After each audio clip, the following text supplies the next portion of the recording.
आज 15ই আগস্ট তার জন্য আজকে একটু ভালো রান্না করে দেখাবো। সেটা হলো দরবারি চিকেন। এর জন্য দেখুন মশলাগুলো কি রেডি করেছি আমি। প্রথমে তো চিকেনটা আমি 1.5 কেজি চিকেন নিয়ে সেটা আদা রসুন পেঁয়াজ পেস্ট করে তার সঙ্গে একটু সামান্য সরষের তেল দিয়ে নুন দিয়ে হলুদ দিয়ে ম্যারিনেট করে রেখে দিয়েছি। তো 2-3 ঘন্টা আগে থেকে ম্যারিনেট করা আছে। ওটা যত ম্যারিনেট করা থাকবে তত ওটা চিকেনটা খুব সফট হবে এবং খেতে খুব ভালো হবে। মশলার জন্য আমি রেডি করে রেখেছি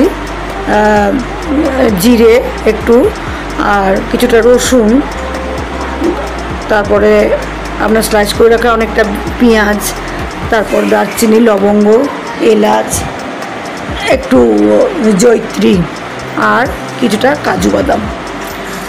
দুই দিকে দুটো আমি কড়াই বা ফ্রাই প্যান বসাবো। একটা তো কড়াই বসেছি, এটা ফ্রাই প্যান। আচ্ছা, কড়াইয়ের মধ্যে সাদা তেল দিয়ে তার সঙ্গে একটু ঘি মিশিয়ে ওর মধ্যে আমি কয়েকটা গোটা গোলমরিচ ফোড়ন দিয়ে চিকেনটা ম্যারিনেট করে চিকেনটা ওর মধ্যে ছেঁকে ছেঁকে তুলে দিয়ে দেবো। মশলাটা এখন বাটিতেই থাকবে, দিয়ে ওটা ঢাকা দিয়ে দেবো। একটু ভাজা ভাজা হওয়ার জন্যে ঢাকা দিয়ে দেবো। ওদিকে আমি ফ্রাই প্যানের মধ্যে আবার সাদা তেল আর ঘি দিয়ে ওর মধ্যে প্রথমে দেবো কেটে রাখা পেঁয়াজগুলো। পেঁয়াজের পর পেঁয়াজগুলো একটু ভাজা ভাজা হলে দেবো আমি কাজু বাদামগুলো। তারপর দেবো আমি জিরে, তারপর এলাচ, দারচিনি, লবঙ্গ আর রসুন। এগুলো ভাজা হতে হতে একটা টমেটো কুচো ওর মধ্যে দিয়ে দেবো। ভেজে ওটাকে আমি ঠান্ডা করতে দেবো এবং ঠান্ডা হলে ওটা বেটে নেবো।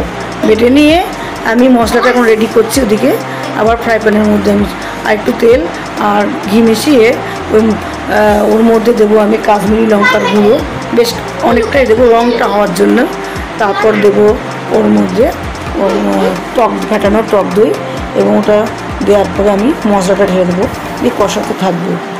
আর কষাতে কষাতে দেবো একটু সস আর খুব সামান্য একটু গোলাপ জল আর কেওড়ার জল। এদিকে মাংসটা খুলে দেখবো যে অনেকটা যখন বেশ জলটা মরা মরা হবে তখন যেটা ম্যারিনেট করা মাংসটা মশলাটা ছিল ওটাও দিয়ে দেবো। দিয়ে আমি কষাতে থাকবো। কষানোর পর যখন দেখবো কষানো হয়ে গেছে তখন আমি জল না দিয়ে মধ্যে দেবো দুধ, আর তার সঙ্গে একটু জলও দিয়ে দেবো। যে মশলাটা বেটে রেখেছিলাম সেই মশলা দেওয়া জলটাও দিয়ে ওটা আবার ঢাকা দিয়ে বসিয়ে রাখবো। এদিকে মশলাটা কষানো হয়ে গেছে। মশলাটা কষানো হয়ে গেলে ঢাকা খুলে ওই মশলাটা দিয়ে দেবো এবং স্বাদ মতো একটু নুনও দেবো এবং চিনিও দেবো অল্প, দিয়ে ঢাকা দিয়ে রেখে দেবো। তারপর যখন দেখবো দেখুন কেমন